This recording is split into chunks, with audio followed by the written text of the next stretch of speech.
नमस्कार विद्यार्थी मित्रांनो, ध्येयाधिकारी स्पर्धा परीक्षा मंचच्या वतीनं मी अभिजित तुमच्या सर्वांचं सहर्ष स्वागत करतो. विद्यार्थी मित्रांनो, आपल्या सर्वांना माहीत झालं असेलच की आपल्या चॅनलवर पुढे होणाऱ्या पोलीस भरतीच्या अनुषंगानं महत्त्वाच्या प्रश्नांची एक डेली सराव सिरीज सुरू आहे, ज्यामध्ये आपण दररोज मराठी व्याकरण आणि सामान्य ज्ञान या विषयाच्या प्रश्नांचा सराव करत आहोत. त्यामुळे जर तुम्ही पोलीस भरतीसाठी तयारी करताय तर हा व्हिडिओ पूर्ण पहा. त्यासोबतच जर तुम्हाला या व्हिडिओमधील माहिती समजत असेल तरच या व्हिडिओला लाईक करा. माहिती समजली नाही तर त्या ठिकाणीच व्हिडिओ सोडून निघून जाऊ शकता, कारण या ठिकाणी माहिती समजणं आणि जास्तीत जास्त सराव होणं हा आमचा उद्देश असणार आहे. या ठिकाणी पहा, प्रश्न क्रमांक 1262. शुद्ध लेखनदृष्ट्या अचूक शब्द ओळखा. आता या ठिकाणी पहा, शुद्ध लेखनदृष्ट्या योग्य शब्द कसा असतो तर प्रावीण्य हा शब्द पर्याय 3 प्रमाणे लिहिला जातो. यामध्ये प्रा आणि व ला दुसरी वेलांटी असते. ठीक आहे, व ला दुसरी वेलांटी असते किंवा वी काय असतो, दीर्घ असतो. ठीक आहे, पुढे पहा, प्रश्न क्रमांक 1263. परटा येशील कधी परतून यातील रस कोणता. आता या ठिकाणी पहा, या ठिकाणी जर एखादी प्रेयसी आपल्या प्रियकराला बोलावत असती तर त्या ठिकाणी शृंगार रस झाला असता, परंतु या ठिकाणी परटा म्हणजेच कापड धुणारा व्यक्ती, धोबी कधी येईल याची वाट एखादा व्यक्ती बघतो, त्यासाठी गाणं म्हणतोय. तर त्या ठिकाणी ते गाणं कसं होईल, हास्यास्पद होईल. म्हणजे या ठिकाणी कोणता रस येईल, हास्यरस येईल. ठीक आहे, म्हणजे आपलं उत्तर पर्याय 1. प्रश्न क्रमांक 1264. खालील शब्दांतील दंत तालव्य व्यंजनयुक्त शब्द कोणता. आता या ठिकाणी पाहायचं आहे, दंत तालव्य आणि तालव्यमध्ये फरक. दंत तालव्य वर्ण आणि तालव्य वर्ण एकच आहेत. कोणते तर च चा गट. च चा गट काय आहे, च, छ, ज, झ आणि त्र, किंवा याला आपण काय म्हणूया, अनुनासिक न म्हणूया. ठीक आहे, मग या ठिकाणी पहा, तालव्य कधी आणि दंत तालव्य कधी याबद्दल माहिती घेऊया थोडक्यात. समजा च हे व्यंजन आहे. ठीक आहे, हे काय आहे, तालव्य आणि दंत तालव्य दोन्ही. परंतु तालव्य कधी असेल आणि दंत तालव्य कधी असेल. समजा च चा उच्चार च ला य जोडल्यासारखा म्हणजे च असा झाला तर त्याला आपण काय म्हणायचं आहे, त्याला आपण म्हणायचं तालव्य. आणि मित्रांनो, जर याचा उच्चार च असा झाला तर त्याला काय म्हणणार, दंत तालव्य. ठीक आहे, त्याच प्रकारे खाली काय दिलंय, ज दिलेला आहे. जर याचा उच्चार ज असा झाला तर ते तालव्य असेल, आणि याचा उच्चार जर अ जोडल्यासारखा म्हणजेच ज असा झाला तर त्याला काय म्हणणार आपण, दंत तालव्य.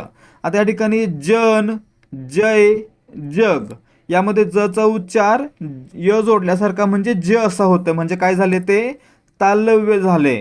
आणि जावईमध्ये ज चा उच्चार ज म्हणजे अ जोडल्यासारखा होतोय, म्हणून याला काय म्हणणार आपण, दंत तालव्य. म्हणजे आपलं उत्तर या ठिकाणी पर्याय 4 मध्ये दंत तालव्ययुक्त व्यंजन आहे. ठीक आहे,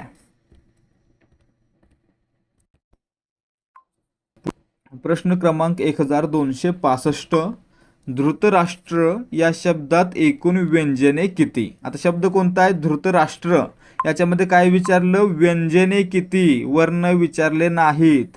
वर्ण विचारले तर त्याच्यामध्ये व्यंजन आणि स्वर दोन्ही येतील, परंतु व्यंजने विचारली तर फक्त व्यंजन. आता या ठिकाणी ह्याचा विग्रह कसा होतो मग, तर ध अधिक रू, ध्रु.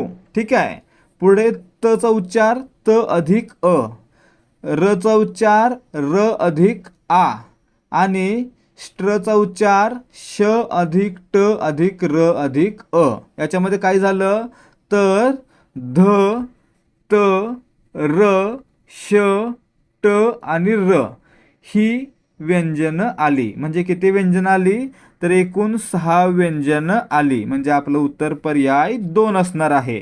एकूण वर्ण विचारले तर किती होतील, तर त्याच्यामध्ये व्यंजन आणि स्वर दोन्ही येतील. किती असतील, ध, रू, त, अ, र, आ, श, ट, र, अ, एकूण 10. ठीक आहे, आता मित्रांनो, शब्दांचा विग्रह कसा करायचा याबद्दल पूर्ण माहिती पाहायची असेल तर देहाधिकारी स्पर्धा परीक्षा मंचची A to Z मराठी व्याकरण सिरीज पहा. त्याच्यामध्ये जोडाक्षरांचे लेखन हा देखील टॉपिक आपण कव्हर केलेला आहे आणि त्याच्यामध्येच आकार विल्हेय मांडणी देखील पाहिलेली आहे, ज्यावर तलाठी भरती आणि पोलीस भरतीसारख्या परीक्षांना देखील प्रश्न आलेले आहेत. तर जर तुम्हाला तो टॉपिक पाहायचा असेल तर आपल्या चॅनलवरच A to Z मराठी व्याकरण सिरीज पाहायला विसरू नका, किंवा आपलं A to Z मराठी व्याकरण हे पुस्तक खरेदी करू शकता.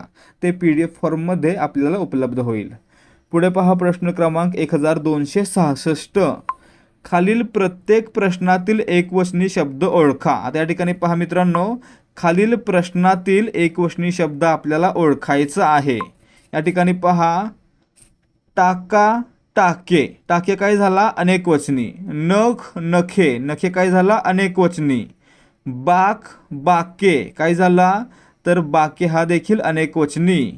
टाकेसाठी एकवचनी टाका, नखेसाठी एकवचनी नख आणि बाकेसाठी एकवचनी बाक. परंतु या ठिकाणी डोके हा शब्द काय आहे? एकवचनामध्ये आलेला आहे, म्हणजे आपलं उत्तर पर्याय 3 डोके हा एकवचनामध्ये आहे.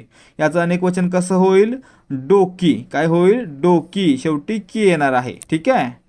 प्रश्न क्रमांक 1267. मी नदीच्या काठाने गेलो. अधोरेखित शब्दाच्या विभक्तीचा कारकार्थ ओळखा. आता मित्रांनो या ठिकाणी पहा, मी नदीच्या काठाने गेलो. मी कुठून गेलो? तर नदीच्या काठाने, म्हणजे या ठिकाणी काठाने हे शब्द काय दाखवतोय? तर ठिकाण दाखवतोय, स्थळ दाखवतोय. आणि मित्रांनो, ज्यावेळी क्रिया कोणत्या ठिकाणी घडली याबद्दल माहिती देणारा शब्द आलेला असेल तर त्याला काय म्हणणार आपण? त्याचा कारकार्थ असतो अधिकरण, म्हणजे सप्तमीचा कारकार्थ या ठिकाणी लागू होणार आहे. म्हणजे आपलं उत्तर पर्याय 2. ठिकाणाचा बोध झाला तर त्या ठिकाणी अधिकरण हा कारकार्थ असेल.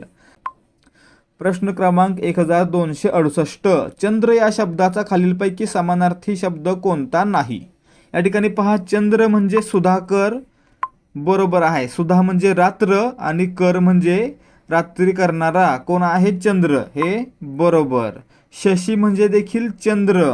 आणि पुढे पहा, रजनीनाथ. रजनी म्हणजे रात्र आणि रजनीनाथ म्हणजे चंद्र. म्हणजे या ठिकाणी 1, 2 आणि 3 काय आहेत? चंद्रचे समानार्थी आहेत. परंतु भानू म्हणजे सूर्य, म्हणजे या ठिकाणी पर्याय 4 भानू हा सूर्याला समानार्थी आहे, चंद्रला नाही. म्हणजे पर्याय 4 आपलं उत्तर. प्रश्न क्रमांक 1269. आम्ही सकाळी फिरायला जातो. अधोरेखित शब्दाच्या सर्वनामाचा प्रकार कोणता? आता या ठिकाणी पहा, आम्ही सकाळी फिरायला जातो. सर्वनाम कोणता आहे? आम्ही आहे. ठीक आहे. या ठिकाणी अधोरेखित केलेलं नाही, परंतु वाक्यामध्ये फक्त आम्ही हे सर्वनाम आलेलं आहे. आणि मित्रांनो, ज्या ठिकाणी 2 व्यक्ती बोलत असतात त्यावेळी बोलणारा व्यक्ती जर स्वतःबद्दल बोलत असेल तर त्याला काय म्हणायचं? प्रथम पुरुषवाचक. जर तो समोरच्या व्यक्तीबद्दल बोलत असेल तर त्याला द्वितीय पुरुषवाचक. आणि जर तो तिसऱ्याच व्यक्तीबद्दल समोरच्या व्यक्तीला सांगत असेल किंवा दर्शवत असेल तर त्याला काय म्हणायचं? तृतीय पुरुषवाचक. म्हणजे या ठिकाणी जर मी किंवा आम्ही म्हटलं गेलं तर ते काय झाले? प्रथम पुरुषवाचक. ठीक आहे. म्हणजे आपलं उत्तर या ठिकाणी काय असणार आहे? आम्ही हे प्रथम पुरुषवाचक आहे. पर्याय 4. तू किंवा तुम्ही म्हटलं तर द्वितीय पुरुषवाचक आणि ते असं म्हटलं तर तृतीय पुरुषवाचक. ठीक आहे. प्रश्न क्रमांक 1270. शाळेत जाताना मी पेन विसरेन का? विधानार्थी करा. आता या ठिकाणी पहा, हा काय आहे? तर एक उद्गार आहे, प्रश्न आहे. काय म्हणतोय की शाळेत जाताना मी पेन विसरेन का?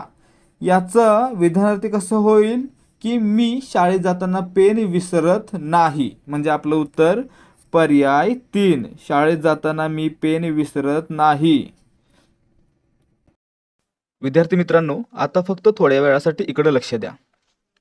आपल्यापैकी बऱ्याच जणांना माहीत असेल की देहाधिकारी स्पर्धा परीक्षा मंचकडून विद्यार्थ्यांचा स्टेट बोर्डचा सराव चांगला व्हावा यासाठी स्टेट बोर्ड 1 लाइनर ठोकळा आणलेला होता. त्यासोबतच आता नव्याने मराठी व्याकरणाचा संपूर्ण सराव प्रश्नोत्तराच्या माध्यमातून करण्यासाठी A to Z मराठी व्याकरणाचं एक पुस्तक देखील आपण लॉन्च केलेलं आहे.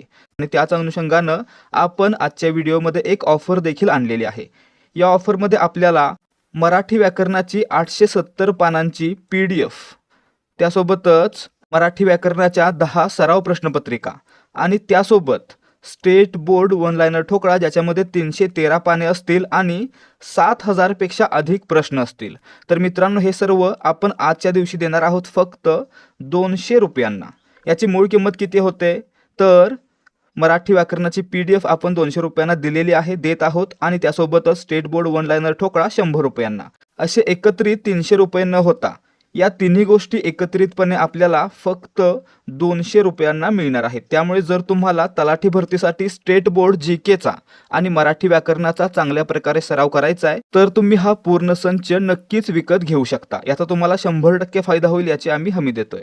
तर विद्यार्थी मित्रांनो, तुम्हाला हे सर्व एकत्रितपणे विकत घ्यायची देखील गरज नाहीये. तुम्हाला या सर्वांचा डेमो पाहता येणार आहे. तुम्हाला A to Z मराठी व्याकरणाचा पहिला टॉपिक मराठी वर्णमाला याची पूर्ण PDF फ्रीमध्ये मिळणार आहे. त्यासोबतच स्टेट बोर्ड वन लायनर ठोकळा याचा देखील डेमो पाहता येणार आहे, आणि त्यासोबतच मराठी व्याकरणाच्या 10 प्रश्नपत्रिकांपैकी पहिली प्रश्नपत्रिका देखील तुम्हाला फ्रीमध्ये पाहायला मिळणार आहे. त्यामुळे जर तुम्हाला हा ठोकळा घ्यायचा आहे किंवा याच्यामध्ये इंटरेस्ट आहे, तर 75 17 24 91 19 या व्हॉट्सॲप नंबरवर डेमो किंवा सॅम्पल असा मेसेज करायचा आहे, आणि यामध्ये फ्री PDF पाहायचे आहेत. आणि जर तुम्हाला आवडलं तर तुम्ही 200 रुपयांना हा पूर्ण संच विकत घेऊ शकता. प्रश्न क्रमांक 1271. जीव टांगणीला लागणे या वाक्प्रचाराचा योग्य अर्थ शोधा. मित्रांनो, जीव टांगणीला लागणे म्हणजे काय? एखाद्या गोष्टीची खूपच काळजी वाटणे किंवा खूपच चिंता वाटणे, त्या गोष्टीसाठी चिंताग्रस्त होणे, म्हणजे आपलं उत्तर पर्याय 4 चिंताग्रस्त होणे, जीव टांगणीला लागणे, किंवा याचा आणखी अर्थ काय आहेत? खूप चिंता होणे, खूप काळजी वाटणे. प्रश्न क्रमांक 1272. होम रूल चळवळ सर्वप्रथम कोणत्या देशात सुरू झाली होती? आता मित्रांनो, होम रूल चळवळ म्हणजे काय? स्वतःचे राज्य आणण्यासाठीची चळवळ. सर्वात प्रथम कोणत्या देशामध्ये सुरू झाली? तर आयर्लंडमध्ये सुरू झाली, म्हणजे आपलं उत्तर पर्याय 2. भारतामध्ये कोणी आणली? तर आयरिश वंशाच्या म्हणजे आयर्लंडमधीलच ॲनी बेझंट यांनी आणली. ठीक आहे, कधी आणली? 1916 साली. आणि मित्रांनो, यांनी मद्रास प्रांतामध्ये आणि महाराष्ट्रामध्ये लोकमान्य टिळकांनी होम रूल चळवळ पुढे नेली. ठीक आहे. प्रश्न क्रमांक 1273. 1911 मध्ये बंगालची फाळणी रद्द झाल्याची घोषणा टिंबटिंब यांनी केली. आता या ठिकाणी पहा, बंगालची फाळणी 1905ला केली लॉर्ड कर्झन यानं. ठीक आहे. परत पुढे 1911ला पंचम जॉर्ज हा भारतामध्ये आला. इंग्लंडचा राजा 5वा जॉर्ज भारतामध्ये आला, आणि त्यानं काय केलं? 1911 साली बंगालची फाळणी रद्द झाल्याची घोषणा केली, म्हणजे आपलं उत्तर असणार आहे पर्याय 2 पंचम जॉर्जनं बंगालची फाळणी रद्द झाल्याची घोषणा केली. आणि मित्रांनो, याची अंमलबजावणी कोणी केली किंवा त्यावेळी गव्हर्नर जनरल कोण होता, व्हाईसरॉय कोण होता? तर त्याचं नाव होतं लॉर्ड हार्डिंग्ज. ठीक आहे, लॉर्ड हार्डिंग्ज यानं बंगालची फाळणी रद्द केली. घोषणा कोणी केली होती? पंचम जॉर्ज. प्रश्न क्रमांक 1274. सेंट्रल हिंदू कॉलेजची स्थापना कोणी केली? या ठिकाणी पाहायचं आहे मित्रांनो, सेंट्रल हिंदू कॉलेज याची स्थापना आहे ती 1898ला वाराणसी या ठिकाणी ॲनी बेझंट यांनी केली होती, म्हणजे आपलं उत्तर असणार आहे पर्याय 3 Annie Besant. Central Hindu college Varanasi 1898ला स्थापना कोणी केली? Annie Besant. पुढे 1916 याचं नाव बदलून काय करण्यात आलं? बनारस हिंदू विद्यापीठ. ठीक आहे. पुढे पहा प्रश्न क्रमांक 1275. मूळ शंकर हे टिंबटिंब यांचे मूळ नाव होते. आता मित्रांनो, या ठिकाणी पहा, स्वामी दयानंद सरस्वती यांचं मूळ नाव काय होतं? यांचं नाव होतं मूळशंकर अंबाशंकर तिवारी, म्हणजे या ठिकाणी आपलं उत्तर काय असणार आहे? पर्याय 4 स्वामी दयानंद सरस्वती यांचं मूळ नाव मूळशंकर होते. प्रश्न क्रमांक 1276. स्वामी विवेकानंद यांनी रामकृष्ण मिशनची स्थापना कोणत्या वर्षी केली? आता या ठिकाणी पाहायचं आहे मित्रांनो, स्वामी विवेकानंद यांच्या गुरूंचे नाव रामकृष्ण परमहंस, आणि यांच्या स्मृतिप्रित्यर्थ स्वामी विवेकानंद यांनी 1897ला रामकृष्ण मिशनची स्थापना आहे ती कोलकात्यातील बेलूर या ठिकाणी केली, म्हणजे या ठिकाणी आपलं उत्तर पर्याय 2 1897.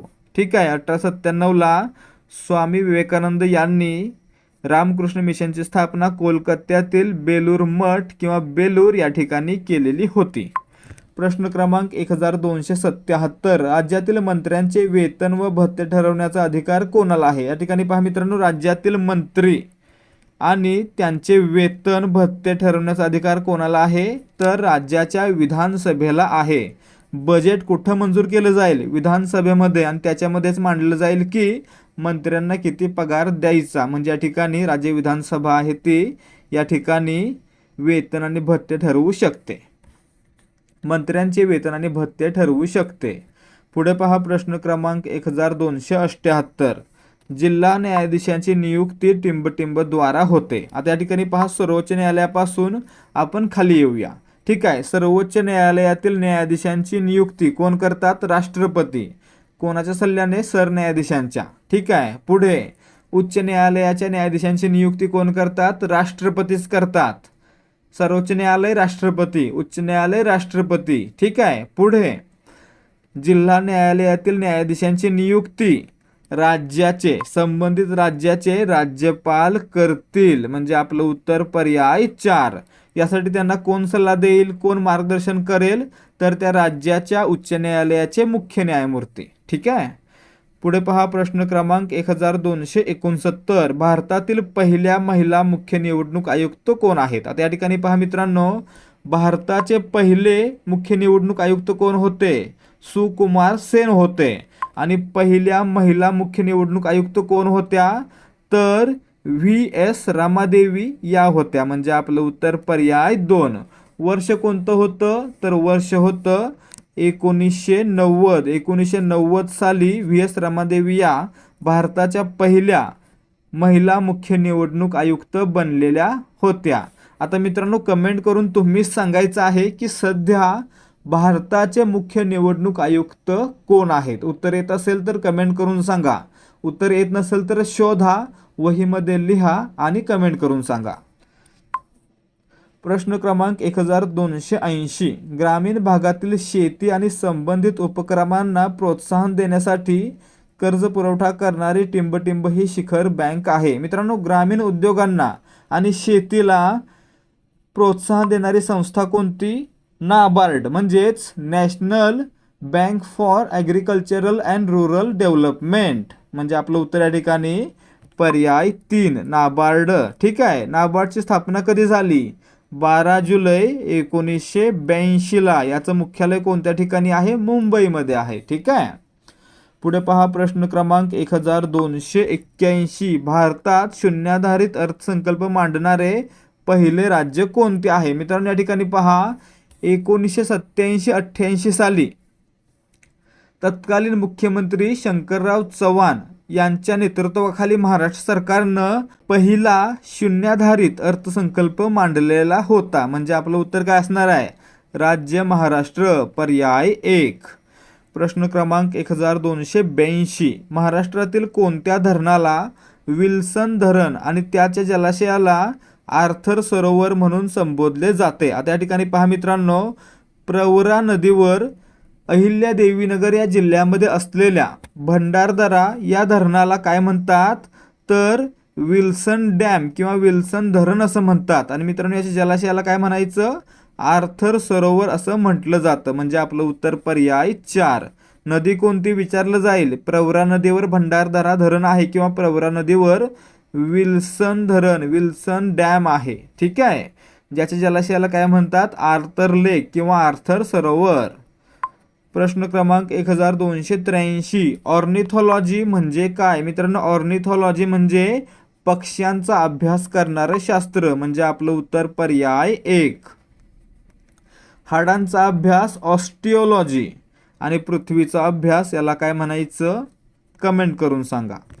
प्रश्न क्रमांक 1284, रातांधळेपणा हा आजार कोणत्या जीवनसत्वाच्या अभावामुळे होतो?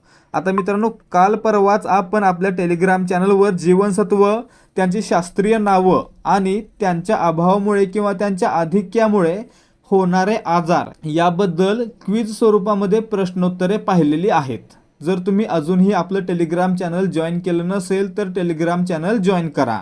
या ठिकाणी पहा, रातांधळेपणा हा आजार आहे तो जीवनसत्व अच्या विटॅमिन एच्या कमतरतेमुळे होतो, म्हणजे आपलं उत्तर पर्याय 1. तर मित्रांनो, विटॅमिन एचं शास्त्रीय नाव काय आहे? रेटिनॉल आहे. ठीक आहे. याबद्दल जर प्रश्न सोडवायचे असतील तर डिस्क्रिप्शनमधील लिंकवरून आपलं टेलिग्राम चॅनल जॉईन करा. लिंक ओपन होत नसेल तर ॲडमिनला 7517249119 या नंबरवर मेसेज पाठवा. प्रश्न क्रमांक 1285. हृदयविकाराचा झटका येऊ नये म्हणून टिंबटिंब हे औषध वापरतात. या ठिकाणी पहा मित्रांनो, ॲस्पिरिन हे औषध आहे ते काय करतं? तर रक्त पातळ करण्याचं काम करतं. आणि मित्रांनो, त्यामुळेच रक्तवाहिन्यांमध्ये रक्ताच्या गुठळ्या होत नाहीत. अर्थातच त्यामुळेच हृदयविकार होण्याचा धोका कमी होतो. म्हणजे आपलं उत्तर असणार आहे पर्याय 2. हृदयविकाराचा झटका येऊ नये म्हणून ॲस्पिरिन हे औषध वापरतात. ठीक आहे. ॲस्पिरिन हे औषध वापरतात कारण हे रक्त पातळ करतं, ज्यामुळे रक्ताच्या गाठी किंवा गुठळ्या होत नाहीत. प्रश्न क्रमांक 1286. भारत ब्रिटन संयुक्त लष्करी प्रशिक्षण सराव अजय वॉरियर 2025 कुठे आयोजित केला जात आहे? या ठिकाणी पहा मित्रांनो, अजय वॉरियर हा संयुक्त लष्करी सराव कोणामध्ये होतो? तर भारत आणि ब्रिटन म्हणजे इंडिया आणि UK मध्ये होतो. इंडिया आणि UK मध्ये. आणि मित्रांनो, 2025ची आवृत्ती आहे ती राजस्थानमधील महाजन फील्ड फायरिंग रेंजवर झाली. म्हणजे आपलं उत्तर असणार आहे पर्याय 3 राजस्थान. ठीक आहे. अजय वॉरियर 25 राजस्थानमधील महाजन फील्ड फायरिंग रेंज. ठीक आहे. तर विद्यार्थी मित्रांनो, हे होते आजचे प्रश्न. जर तुम्हाला आजचे प्रश्न आणि आजच्या प्रश्नांची दिलेली माहिती व्यवस्थितपणे समजली असेल तर या व्हिडिओला लाईक करा. त्यासोबतच यासारखे व्हिडिओ पाहण्यासाठी देहाधिकारी स्पर्धा परीक्षा मंच या आपल्या चॅनलला सबस्क्राईब करा. भेटूयात पुढच्या भागामध्ये. जय हिंद, जय भारत आणि जय महाराष्ट्र.